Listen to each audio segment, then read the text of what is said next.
দেশের বর্তমান পরিস্থিতির প্রেক্ষাপটে জলপাইগুড়ি পুরসভার অফিসে শনিবার দমকল বাহিনীর পক্ষ থেকে মক ড্রিল করা হয়। এই প্রসঙ্গে জলপাইগুড়ি পুরসভার ভাইস চেয়ারম্যান সৈকত চট্টোপাধ্যায় বলেন, আজকে আগুন নিয়ন্ত্রণে আনার কৌশল শেখানো হলো মক ড্রিলের মধ্যে দিয়ে।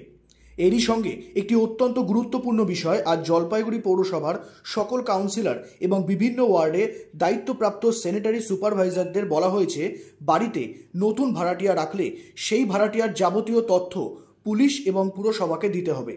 এদিন এই বিষয়ে জলপাইগুড়ি পুরসভার ভাইস চেয়ারম্যান সৈকত চট্টোপাধ্যায় জানান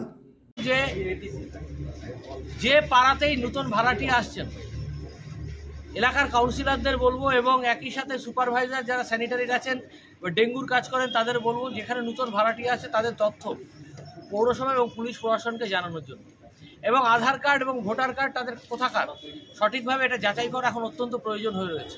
তার কারণ এই মুহূর্তে যখন পাকিস্তানের সাথে যুদ্ধ হচ্ছে, জানতে হবে সারা ভারতবাসীর 140 কোটি ভারতবাসীর সাথে কিন্তু লড়াই হচ্ছে।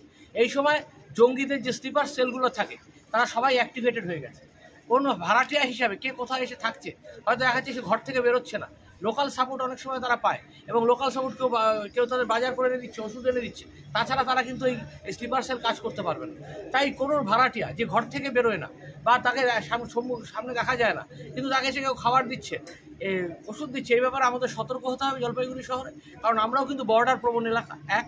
আর দ্বিতীয় কথা হচ্ছে যে সমস্ত ভাড়াটিয়া সম্বন্ধে বাড়ির মালিককে পুলিশ প্রশাসন এবং পৌর প্রশাসনকে তথ্য জানাতে হবে, এবং এই ব্যাপারে জলপাইগুড়ি পৌরসভা আগামীকাল থেকে মাইকিং শুরু করবে এবং আগামী সোমবার 3 দিন টানা মাইকিং করবে। কারণ আমরা এ লড়াই ভারতবর্ষের লড়াই, এ লড়াই পাকিস্তানের বিরুদ্ধে ইন্ডিয়ার লড়াই।